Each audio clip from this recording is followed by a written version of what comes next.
গণ অভ্যুত্থানের পর দেশের সংবিধান আছে কি নেই, সংস্কার করা হবে নাকি পুনর্লিখন হবে তা নিয়ে আলোচনা যেন থামছে না। এ নিয়ে আইনজ্ঞদের মধ্যে রয়েছে মিশ্র প্রতিক্রিয়া। কারো মত কমিশন গঠন করে সংস্কারের পক্ষে, কেউ আবার বলছেন নতুন করে সংবিধান লেখার কথা। অলিউল রনির রিপোর্ট। মার্কিন যুক্তরাষ্ট্রের সংবিধানকে বলা হয় বিশ্বের সবথেকে পুরনো এবং পরিণত সংবিধান, যা প্রণীত হয় 1789 সালে। 235 বছরের ইতিহাসে যার সংশোধনী এসেছে মাত্র 33 বার। অথচ 1972 সালে প্রণীত হয় বাংলাদেশের সংবিধান।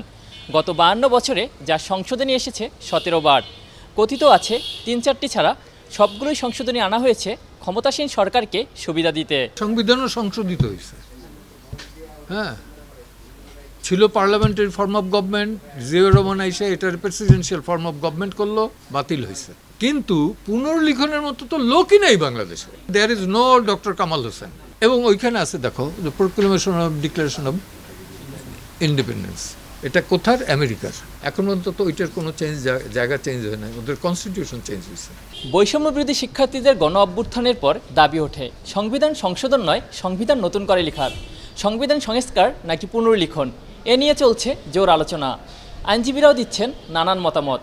কেউ বলছেন নতুন পরিষদ গঠন করে সংস্কার করতে হবে সংবিধানের, কেউ আবার বলছেন কমিশন গঠন করে নতুন করে লিখতে হবে সংবিধান। যে সমস্ত আর্টিকেল যেগুলো এখানে জড়িয়ে দেওয়া হয়েছে বা যেগুলো করা হয়েছে সেগুলো যাচাই বাছাই ভালো করে আপনি কনস্টিটিউশনাল এক্সপার্ট যারা আছেন, এবং এক্ষেত্রে আমি মনে করি যে বিভিন্ন রাজনৈতিক দলের প্রধান যারা আছেন, তো সবার মুরব্বী ডক্টর কামাল হোসেন সাহেব যদি ওনার শরীর এবং স্বাস্থ্য পারমিট করে এইভাবে একটা কমিটি করে একটা ফরম্যাটে এনে মূল ধারা ঠিক রেখে এটাকে অ্যামেন্ডমেন্ট করতে হবে। তবে সুপ্রিম কোর্টের আইনজীবী জ্যোতিময় বড়ুয়া বলছেন সংবিধান সংস্কার নয়, গণপরিষদ গঠন করে নতুন করে লিখতে হবে সংবিধান। পঞ্চদশ সংশোধনীটাকে আদালতের যোগে আপনারা বাতিলও করে দেন, কোনো না কোনো সময় গিয়ে সেটাকে আবার রিভাইভ করা সম্ভব হবে। তো এইসব ক্ষেত্রে আমার মনে হয় যে একটা কনস্টিটিউশন অ্যাসেম্বলি করে নতুন কনস্টিটিউশনে হাত দেওয়া ছাড়া এই পুরোনোটাতে সংশোধন করতে গেলে সেই জগা খিচুড়ি অবস্থাটা কিন্তু থেকেই যাবে।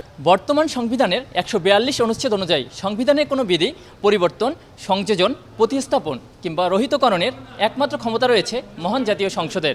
তবে কোনো সংশোধনী যদি সংবিধানের মৌলিক অধিকার হরণ করে বা পরিপন্থী হয় তা বাতিলের দাবি রাখে আদালত। অলিউল রনি, নাগরিক, ঢাকা।